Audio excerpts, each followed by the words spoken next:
Good morning. Before starting, I want to introduce you to my little friend, Froggy.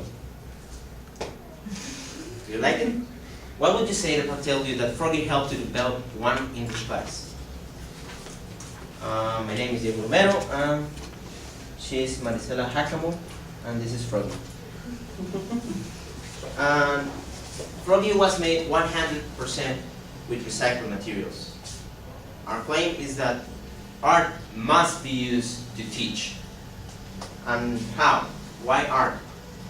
How is art related with the learning process? And how is Froggy related to that process?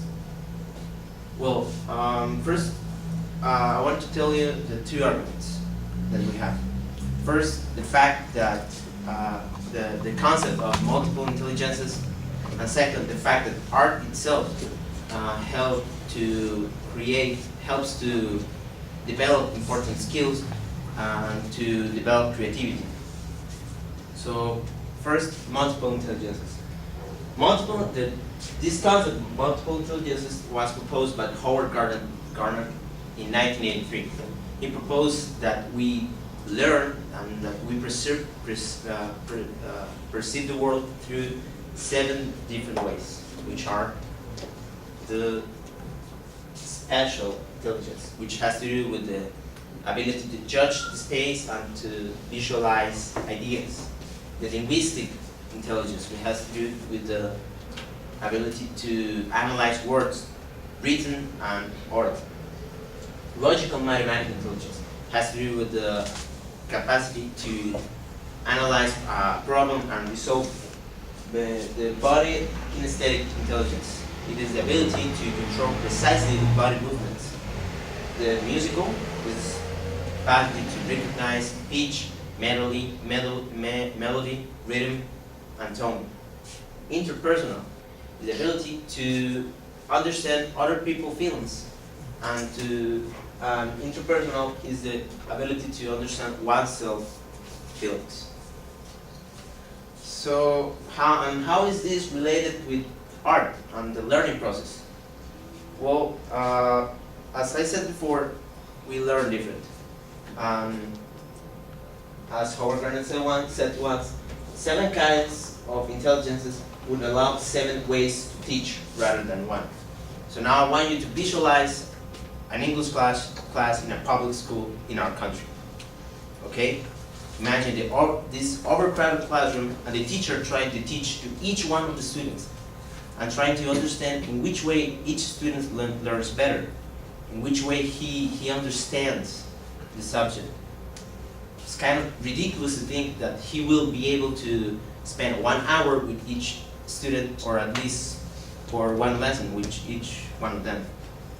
So the best way to use the concept of multiple intelligences is through art.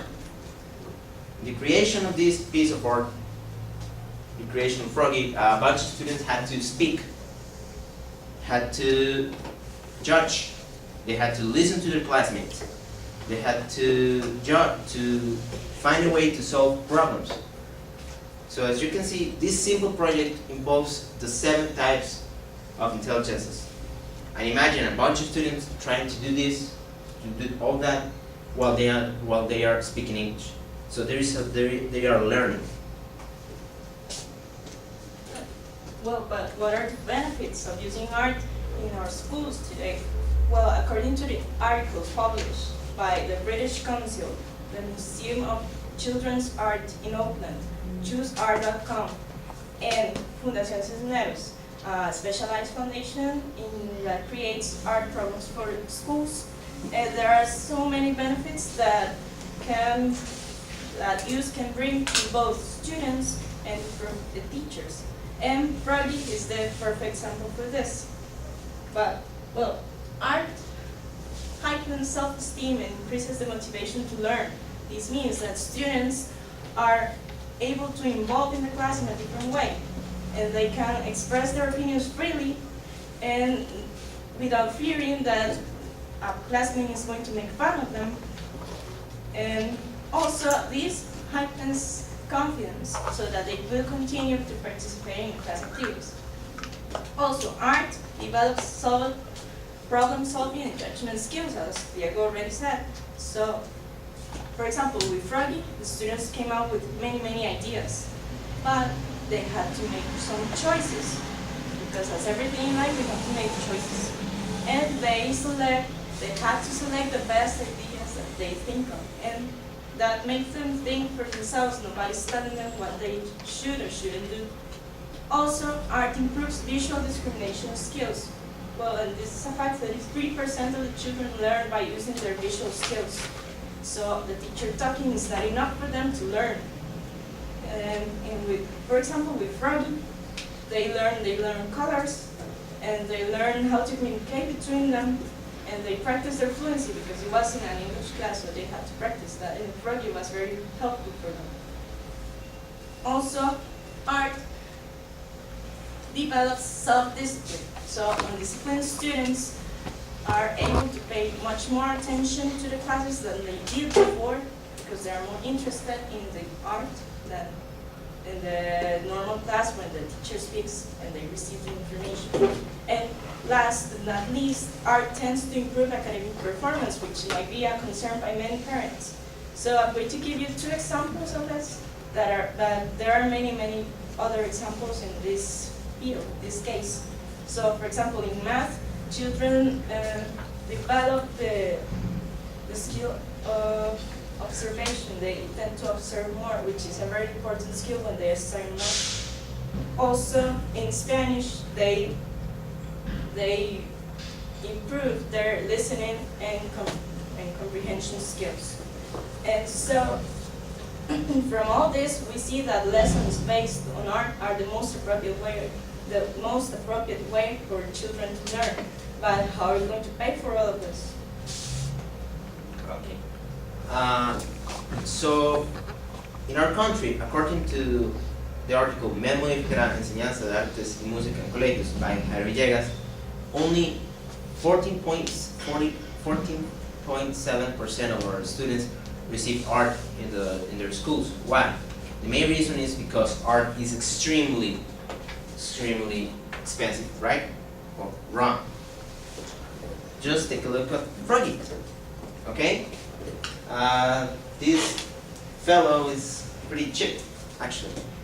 The students made this with their lunch, basically. They took a bottle from the lunch, foil from the sandwich, a couple of straws. They cut it. They found a bunch of papers somewhere, and they put it together, and now we have Froggy. So as you can see, art doesn't have to be expensive at all.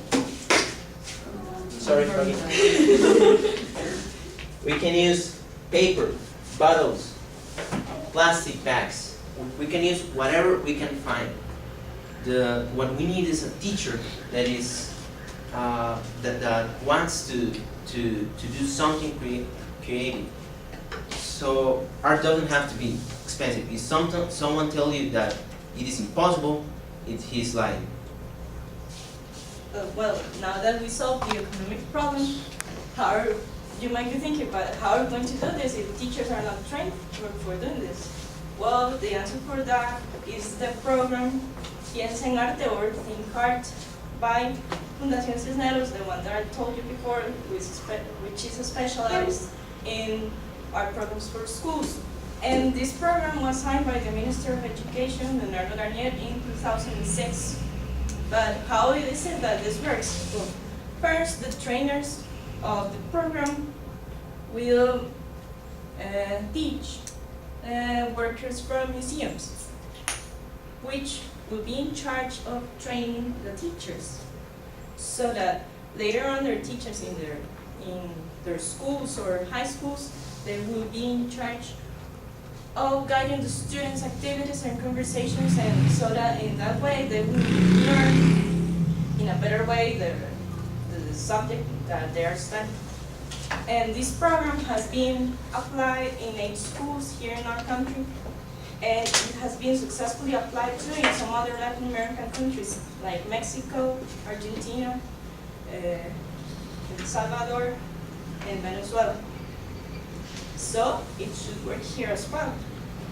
But to conclude, we saw that multiple intelligences can be applied to art.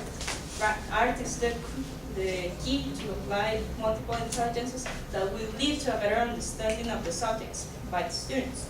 Also, art develops plenty of skills that will prepare students for situations in the short or long future. Also, with the costs, the costs will be diminished almost to zero because of the use of recycled materials that are also environmentally friendly. And well, the teachers' training can be possible because of this program, Think Art, that has been successful in countries like our own country, like El Salvador. And well, Marisol Muñoz, PhD in her article, Aprendiendo con las Artes, said a really important phrase that we both, Diego and I, believe in, which is, every single kid is an artist. So the best way to learn from them is through art.